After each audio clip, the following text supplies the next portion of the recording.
Hey, it's Maximo and welcome to Maximo's Travels. We're spending 9 fantastic days in Tokyo after arriving on a luxurious Saphir Odoriko from Atami on the Uju Peninsula. We begin our stay in Tokyo by exploring Tokyo Station. We spend a few hours admiring its stunning architecture, both external and internal, taking in all the hustle and bustle and the sights, sounds and smells, checking out shops and getting lost along the kilometres of walkways, eventually finding Ramen Street and having the most superb gluten-free and vegetarian ramen noodles we've ever had at a Michelin-starred restaurant, heading out to Ginza later that night, checking out the enormous Bic Camera Store with thousands of different electronic products for sale, waiting for more than an hour to get a table at Sushiro, located on the department store's top floor, and having a fantastic and affordable meal at this superb conveyor-belt sushi restaurant. Join us as we spend our first full day exploring Tokyo in Japan.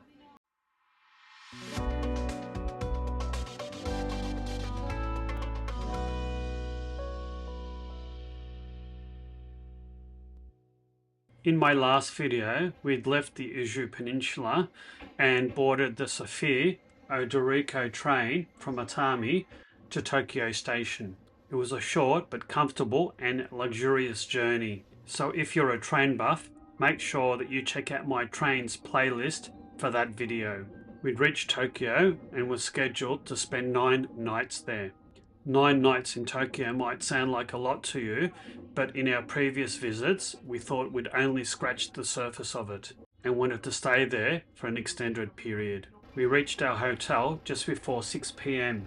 We were staying in the Mercure Tokyo Hibiya. This is located on the outskirts of Ginza. I will do a separate detailed review of this hotel in the coming weeks. Because of my Accor Plus Platinum membership, you are granted access to the Executive Lounge. The lounge serves complimentary beer, wine and spirits, as well as a number of different food selections. We both had several drinks here and decided to stay here and have a light dinner. Joe enjoyed some gin and tonics, while I had a couple, or more than a couple actually, of Japanese whiskies. The Mercure is located just a couple of 100 metres away from Shimbashi Station, and it's right on the railway line. And the Executive Lounge is located on the 3rd floor of the hotel. Its large windows provide a fantastic vantage point to see the Shinkansen rushing by and the green trains on the Yamanote line. The following day. And speaking of trains, the next day we decided to go to Tokyo Station. We'd visited Tokyo on 2 previous occasions, and whilst we passed through Tokyo Station a number of times, we never really stopped to smell the roses, so to speak. Tokyo Station is huge and historic. It was completed in 1914, and the Marunouchi building is an architectural marvel that was built in a European style. The station is almost a city within a city, and we wanted to have a really good look around at all the different shops, walkways and eateries, admire the hustle and bustle of the place, and admire the architecture. There's literally kilometres and kilometres of walkways, and because a lot of these are underground, Google Maps won't help you. The place is just so big and it's just so easy to get lost. And your best bet for navigating your way around the station is to work out where you want to go, identify a landmark or an exit near that place that you want to go, and then follow the signs to that place. There are 4 main levels in the station. Here's a map of the ground floor, and here's a map of the basement. They're pretty busy and frightfully large and complex to navigate. Here's a link to the JR East website that has a detailed map of the station. I'll also leave that link in the description. The dome inside the Marunouchi building is quite impressive, and you should take a few minutes to admire the architecture of this building if you're passing through. If you're enjoying this video, don't forget to hit that like button and consider subscribing to the channel. And hit that notify bell so you'll be notified of all my future videos. If you'd like to see more videos like this one, then please consider supporting my channel by buying me a coffee. The sights, the sounds, the smells of this train station were just simply amazing.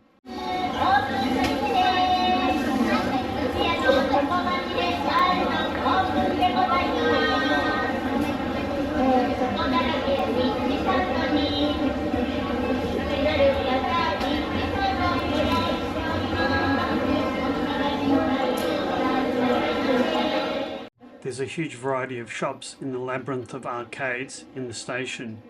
Joe went into quite a few of them looking for stationery and washi tape. I was happy to tag along and just take it all in. She also managed to get her book stamped with Tokyo Station stamps. After all the shopping and book stamping, it was lunchtime. And we'd heard that Ramen Street, located right in Tokyo Station, was the place to eat.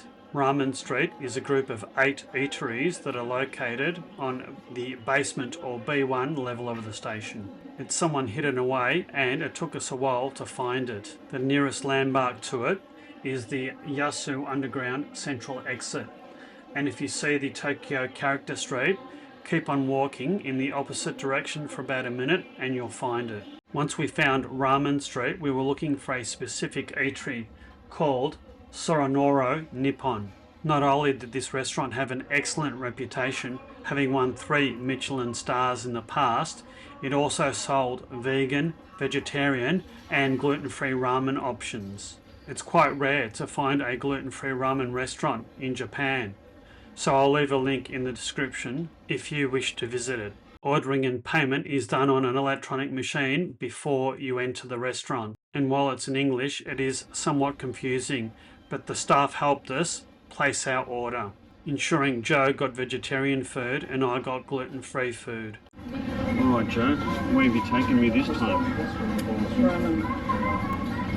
Ramen. It's difficult for us to eat. Yes, gluten-free and vegan ramen. Yes.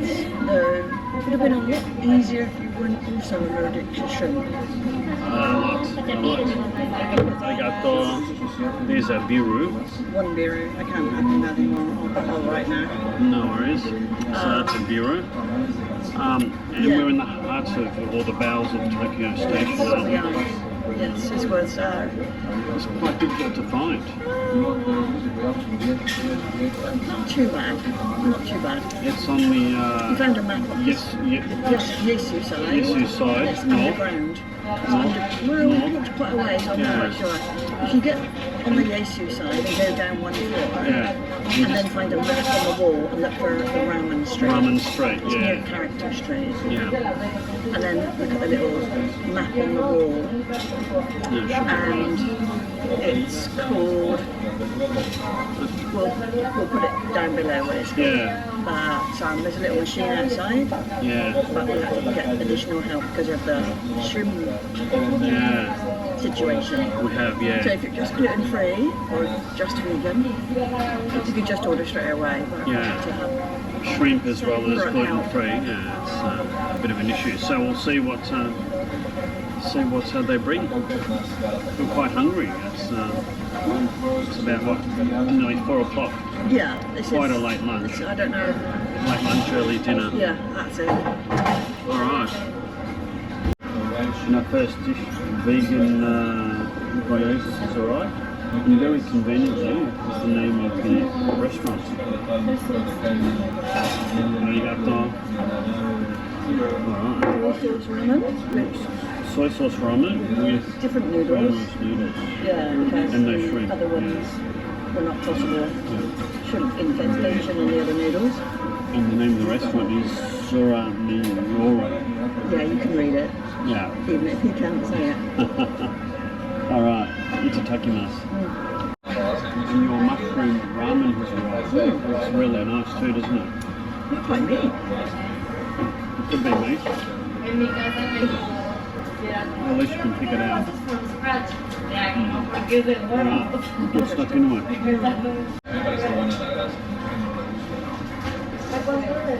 They're going with your noodles there. Slippery suckers, aren't they?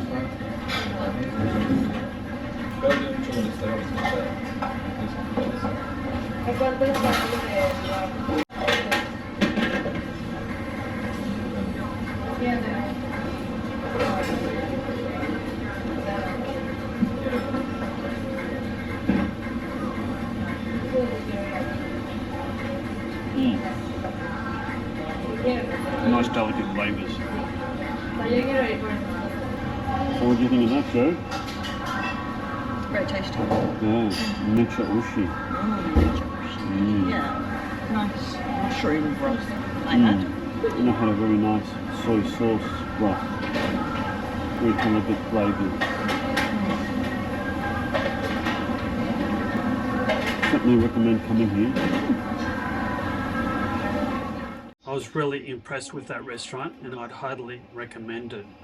The food was very well priced, it was flavourful, and I really appreciated the gluten-free ramen. In fact, that was my first ramen that I've had in Japan, and considering it was my 4th trip, it was long overdue. After that fantastic meal, we caught the Sabu line back to Shimbashi Station and our hotel, where we had a rest for an hour or so. Later that same evening. One of the things that we vowed to do on this trip to Tokyo was to spend more time out at night exploring and taking in all the sights and sounds and the neon lights. So in this evening we left our hotel and started walking towards Ginza along the train line. We wandered down quite a few narrow alleyways past many different eateries, bars and izakayas. It was just past 6 p.m. and it was still a bit early for the after work salarymen to be frequenting this area.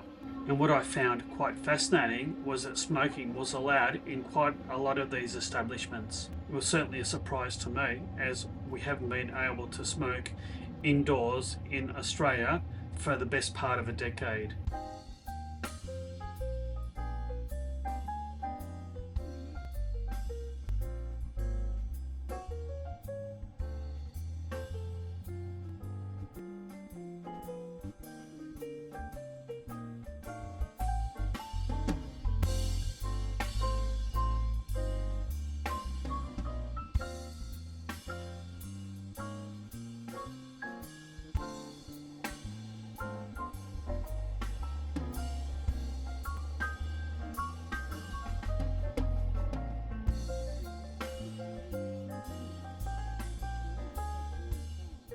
We eventually made our way to the Bic Camera Tour store, which funnily enough is located opposite Murakucho train station. This Bic Camera store is one of their flagships. Bic Camera offers products at reasonable prices for cameras, home appliances, contact lenses, drugs, cosmetics, watches, clocks, PCs, toys, audio equipment, golf and sporting goods, and even alcohol. This multi-level store is just phenomenal, and the choice of products within each category is simply amazing. My son's birthday was coming up, he was going to turn 28. He's a Formula 1 nut, so I got him a Lego Formula 1 adult kit. Tax-free at a very reasonable price. If you're in Tokyo, you simply must go to a Japanese department or electronics store. Bic Camera store is insane.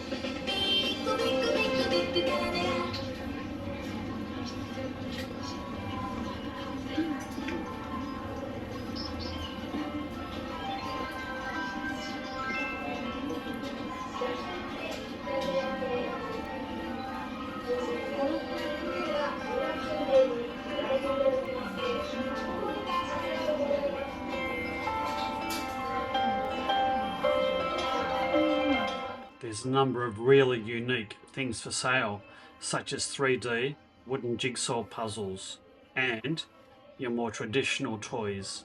Other unique items you can buy are 3D book nooks, and Jo couldn't resist and bought herself one. On the top floor of the Bic Camera store, you'll find a very large Sushiro, and that's where we decided to have our dinner. There was quite a wait, around about 50 minutes. You need to register your details, wait for a machine to print you out a ticket, and then wait for your number to be called. So Joe, we're at Sushiro again. It only took us about an hour and 15 minutes waiting to get in. Yes, we Did a bit of shopping. actually in a shop Yeah, while we're here. yeah, it wasn't too bad. Some interesting things going by to other people. Yeah. two things. Oh, hopefully this is one of mine. No. No, I'm quite hungry. Just cheesy this way. They are just teasing. Or hopefully this is mine. Because I'm quite hungry. No. No. Oh, here we go. Here's one. Oh, here's the other one.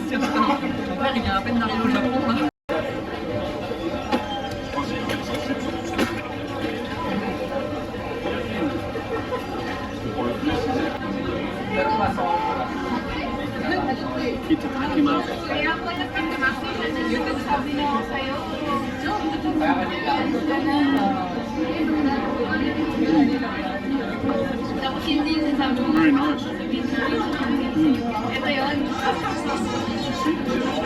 Slice of egg is very big though. No problem for you, I take it? No.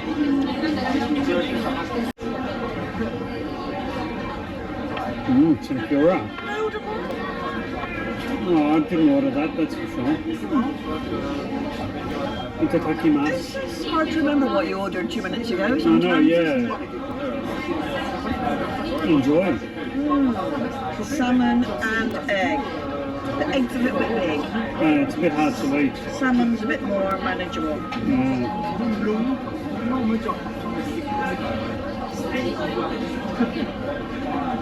Nice sushi here as well. Reasonable prices too. So all that food, there was about 17 different dishes, plus one drink each, came to 4,370 yen, which is around about 45 Australian dollars. I reckon that's pretty good value for money. Sushiro is our favourite conveyor belt sushi restaurant in Japan. The prices are great, the food has excellent quality, and it's very, very tasty. And that explains the long wait times to get in. After we finished our dinner, we headed back through Ginza to our hotel.